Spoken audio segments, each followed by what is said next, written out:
Condo Show. My co-host, Rogers Park Chamber of Commerce President Bill Morton, cannot be here with us today. I am Trudy Leong, Administrator of the Rogers Park Chamber of Commerce. My very special guest today is Ronald Scott of Ronald, the law offices of Ronald E. Scott. How are you today, Hi, Ronald? Trudy. I'm doing great. Thank you. Thank you. So you specialize in tenant landlord issues. So I'm sure that you have more than enough business. But then, what do people usually come to you the most for? Thanks, Trudy. Yeah. Well, one of the things that I get the most when it comes to my clients, and I represent both landlords as well as tenants, mm-hmm. but particularly on the tenant side, one of the things that I get a lot is a tenant has an issue with their landlord. For example, obviously most people sign a lease, right? And in most cases, a tenant is having a question where they believe their landlord might be breaching an element of the lease, and they want to know what their rights are. Mm-hmm. And so it's not a situation where they're like most people might think. It's not always eviction type stuff, because that is a very common landlord-tenant issue. A lot of times, even before any eviction matters come up, it's, well, my landlord hasn't been, paying the heat, or they've been, haphazardly, maintaining something in my apartment that I think is subpar. Mm-hmm. And a lot of times they just want to know what their rights are, and so basically we have a consultation with them about that, and we talk about it. What about raising of rent? Does a landlord have the right to raise the rent to whatever the landlord wants?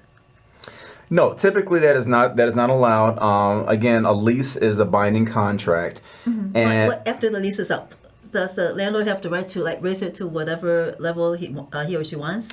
Okay. So you're talking about after yes. after the lease has expired. Yes. Okay. Typically they can. Now there are certain cities, for example, New York City. Where obviously we're not in New York, but mm-hmm. New York has a thing called rent control, mm-hmm. right? And so there's only a certain percentage where the rent is allowed to go up by municipal statute. I don't believe Chicago is not one of those cities where it has a cap. And most of Cook County does not have rules like that. But typically within a landlord and a tenant, it is a contract between private individuals. Private individuals are always allowed to negotiate terms that they find agreeable to one another. Mm-hmm. They're not forced to, in our system of law, American jurisprudence, private entities, including private individuals, are always allowed to negotiate terms that they find agreeable. If they don't, they can always take their business elsewhere. And so if the lease has expired and they want to renegotiate, it's a clean slate, and they're allowed to negotiate whatever terms that they find fit for themselves. So, in other words, usually do tenants negotiate with their landlords? Usually, I think in a lot of, let's say in Rogers Park, a lot of those heavily populated buildings, they're offered the new lease and accept it or not. Should they negotiate? Do people ever negotiate? Absolutely. Oh, absolutely. I mean, that is.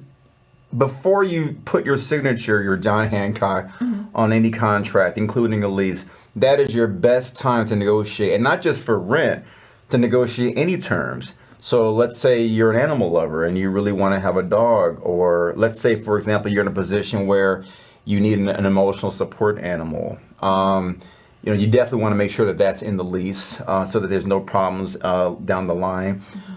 If you want a parking space, for example, if you wanted that, find out at the beginning if that's included. And if so, because here's the thing, a lot of times the tenant might be the one who has, depending on the market, it's the tenant that might have the bargaining power. So let's say, for example, maybe it's a neighborhood where a lot of people are leaving, or the landlord is having problems filling the property because maybe there were some problems, maybe radon or something like that, whatever it is.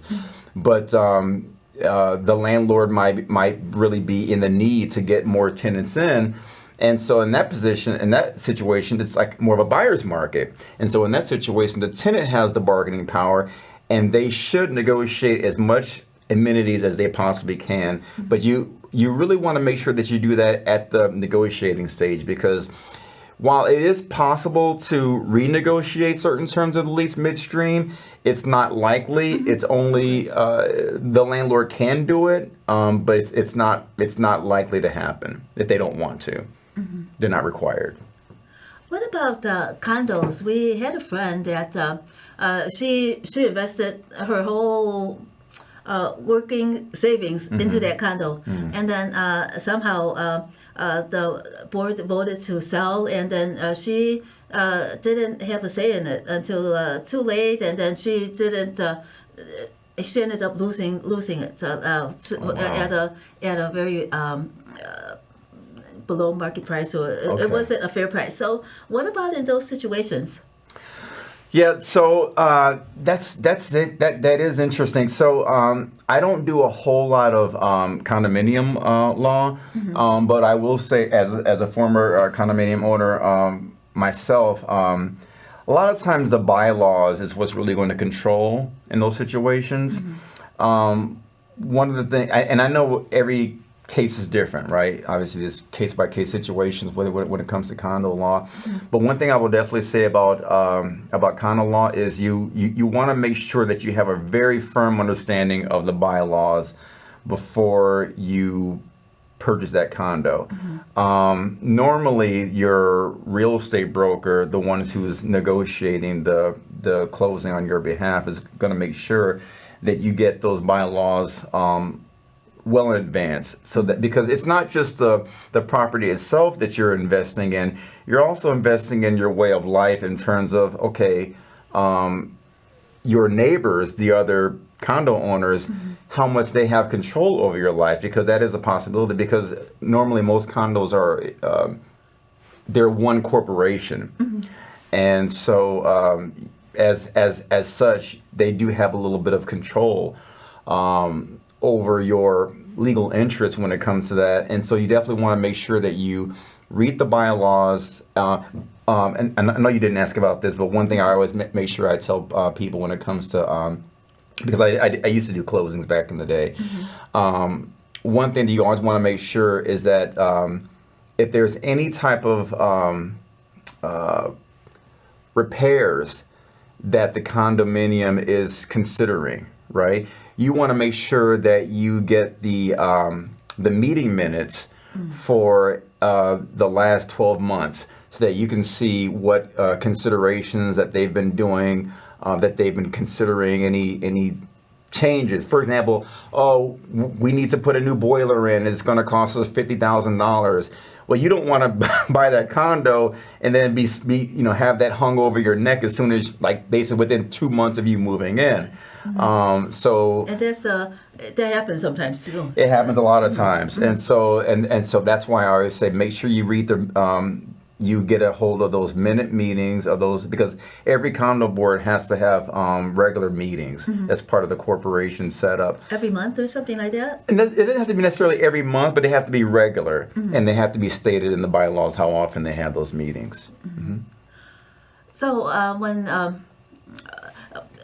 the real estate broker, do they point out to the customer, the client, about what part of that bylaw they should take a closer look at? Because the average Joe on the street, they really don't understand how to read and how to understand those bylaws.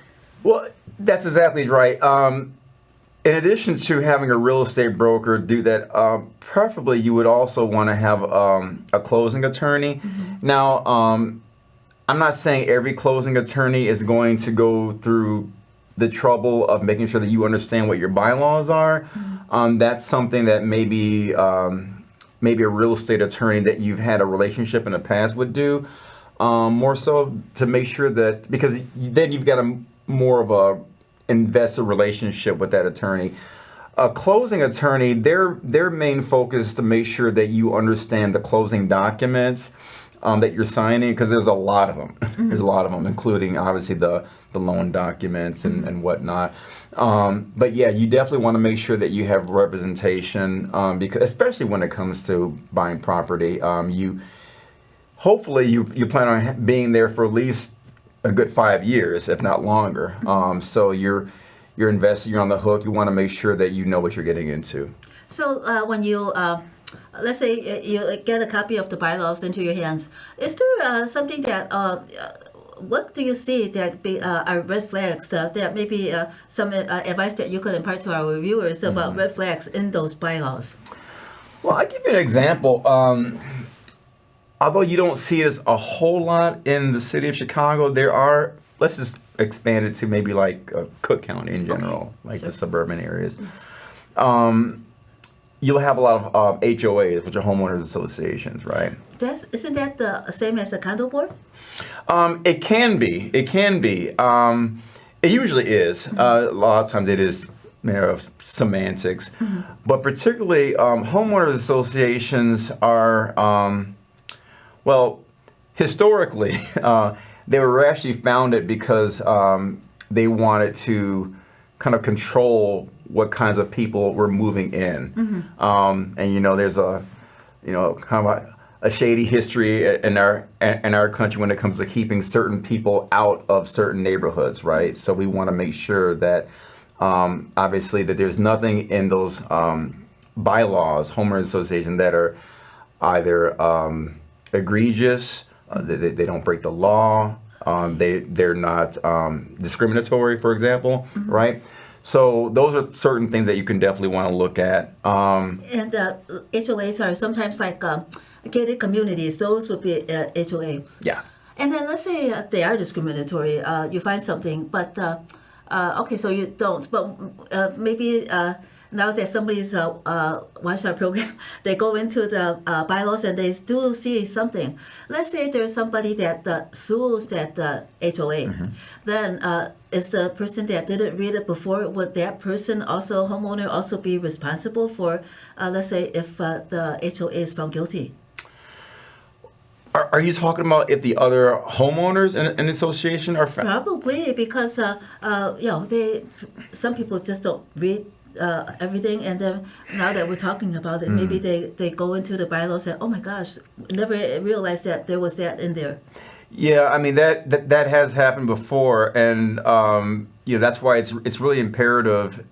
Even if you think that you might be the model tenant, right, or the model condo owner, whichever, you could definitely, as a member of the HOA, as a member of the condo board, be on the hook if, for example, there's something that was done improperly and one tenant wants to sue the condo board or sue the homeowners association. Now, you're not personally liable, but in terms of the condo board suffering a judgment, that's always a possibility. Normally, the judgment would attach to the association, right? And they have funds that they've amassed.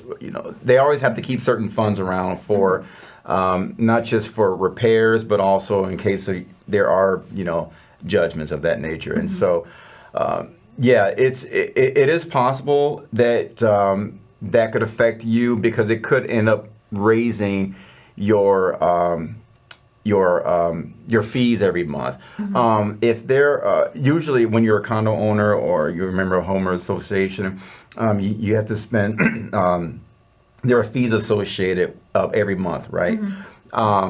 And if there's a judgment against the association, then yes, that could result in you and your fees going up. If just like if there's needed repairs, that could also raise your fees, and that's the reason why you want to make sure that you get the minutes prior to closing, so that you can tell you can see you're not going in with blinders. For example, to your point, there could have been a judgment that you didn't know about, right? Oh, prior to 6 months before I got this I moved into this condo. There was a judgment against against the board I didn't know about. Now I'm on the hook for it, and they're going to raise my monthly fees. And so, yeah, that's definitely something that can befall you if you're not careful. If you don't know what the history of the board has been within the past 12 months, for sure. Is it a good idea to run for the board on in an HOA or a condo association? What are the responsibilities? It's certainly good because you feel like you want to feel like you've got some skin in the game, for lack of a better term. You want to feel like you've got like you're invested, and it also gives people a certain feeling of belonging. So I just use my own example. I was a member of a very small condo board. It was only like a 4 flat, so it was 4 of us, 4 units. But I mean, I wasn't necessarily an officer, but one of my neighbors was the president, and she loved it. I mean, it gave her a lot of responsibility. It gave her a lot of belonging to the building, and honestly, it's a good show of leadership. It could be great for something to put on your resume to show that maybe if you wanted to maybe take that as an experience level to go on to show leadership elsewhere in your life. Couldn't be a bad thing. Do you get many calls about the disputes with the mold? Yes, I do quite a bit. As a matter of fact, I've got a couple of mold cases right now, and unfortunately, mold cases happen a lot, particularly in Illinois. But the law is it's not as defined as it could be, as it is in other states. So a lot of times, what happens is you get a situation where you have the landlord, maybe unbeknownst to them, maybe not, maybe they didn't know about it. There was some moisture that builds up in an area where the tenant had no ability to control, and for several weeks or months, the tenant is developing a cough that just won't go away. Well, yeah, that can actually the landlord can actually suffer some liability because of that, depending on and damages depending on the severity of the actual injury. So yeah, mold cases are quite common and a big part of my practice. And then of course sometimes there's the overflowing bathtubs and sinks and all that, and then that happens. And then you fall asleep and the bathtub's running, and yeah, that's unfortunate. Yeah, but then the water goes through. You stop the water, you dry it up, but then there's still that the moisture that's like between the floors inside. So doesn't that develop mold? It's very hard to like get rid of everything, dry everything, and change everything. Yeah, one of the big problems with mold is that when you have invasive water and it gets into the drywall, for example, right, and then it just breeds there, and unless it can dry out naturally, it's usually not going to. If it's in a dark space, it's just going to keep growing. Usually, the only way to get rid of mold is to completely rip it out, and that's a very big job. Typically, you have to have a specialist do it, and usually the tenant has to incur costs such as they may have to move out during this period of time. They may have to stay in a hotel. They may have to obviously get medical treatment. And so, yeah, it is a big deal. But if you ever if you're experiencing sickness I would definitely say that you might believe it's from mold. One of the easiest ways to find out is to stay at someone else's home for maybe a couple of nights and see if those symptoms go away. When you go back to your home, if they return, you've probably got some mold invasiveness in your home, and you might want to call a specialist. You can also call the city if you suspect that there's mold out there, and they can actually send an expert out there from the Department of Buildings to bring some equipment to do some readings and to find out if there are indeed some higher than ordinary mold levels. What about vermin like mice and rats? Yeah, mice and rats are unfortunately a big problem in the city. When it comes to mice and rats, you definitely want to, because that can also cause diseases, right? So if you have, now every lease in Chicago, in the city of Chicago, typically has a term where the landlord is obligated to provide regular exterminations so that problem can be abated.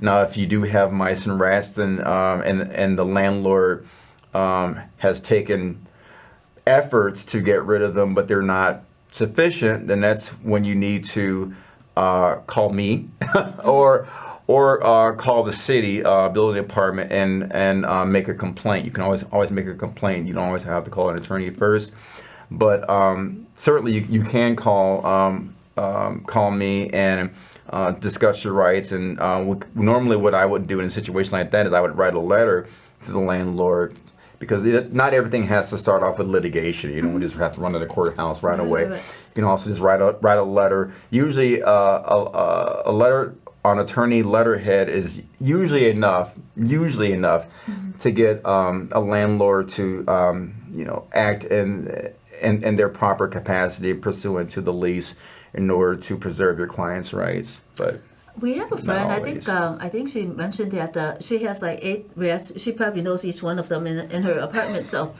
Wow. what? So she should not be living like that. She should be doing something that. Yeah, you don't have to live like that. And this is one of the things that we were talking off camera about before we started the show. The fact is that there are unfortunately, a lot more landlords that are becoming what I would call slumlords now than ever before. And if you were to look on the outside of the building, you would think, oh, this is a really nice building. I'm sure it's really nice inside. Well, the problem is that because housing is so short all over the country, and Chicago is no different, a lot of landlords have basically taken the position of, well, listen, if you don't like it, move out.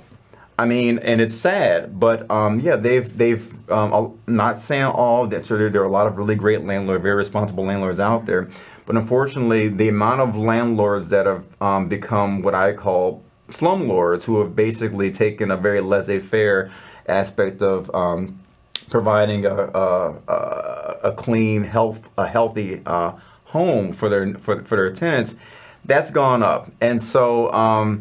You don't have to deal with that, though. You don't have to suffer that. You don't have to just move out. You can fight. One thing I would definitely say, though, and I want to put it on camera, is that Illinois does not allow you to withhold rent if a landlord is not fulfilling their obligations under the lease. Because if you do that, they can easily serve you with a 5-day notice, and that will start the timeline to getting you evicted. So there are other remedies, but withholding rent is definitely not one of them. But if you do have a situation like that with a landlord who is basically not fulfilling their duty when it comes to extermination, call me or call someone from the city's building department. Okay, and if the tenant were to hire somebody, could they present that bill to the landlord? But the landlord does not have to acknowledge it. It does not have to pay it, right? But they could give it. What are the gray areas there? So that's a great question. So basically, that is one of the remedies that a tenant does have. If a landlord refuses to basically exterminate pursuant to the lease, or any other duty pursuant to the lease, a tenant does have the ability to self-help. We'll call it that, by withholding the amount of money that it costs to remedy that. But they do have to send the landlord what's called a 14-day letter, saying that, hey, listen, this is I've already reached out to you several times to remedy this matter. You've ignored me. Now I'm going to do it on my own. I'm sending you a 14-day notice. If you don't comply within 14 days, I'm going to hire an expert myself to, in this case, do the extermination. Now there are limitations when it comes to that. I think your maximum amount that you can bill back to the landlord is $500, or I believe half of whatever your rent is, whichever is lowest. So depending on the issue, it may not be a great remedy, but it is a remedy nonetheless. Okay. Modest at that. Well, Ron, if our viewers want to learn more about you or ask you questions, where should they go? You should reach out to me. I have an email. It's Ronald at ronaldscottlaw.com. I can also be reached at 708-550-3552. And my website is ronaldscottlaw.com. And Scott is 2 T's. Yes, 2 T's. Okay. But I am Trudy Leong, Administrator of the Rogers Park Chamber of Commerce. From Bill Morton, President of the Rogers Park Chamber of Commerce, we thank you so much for watching Community Unity Now, the D Tycoon Show. And we will see you again next week. Thank you.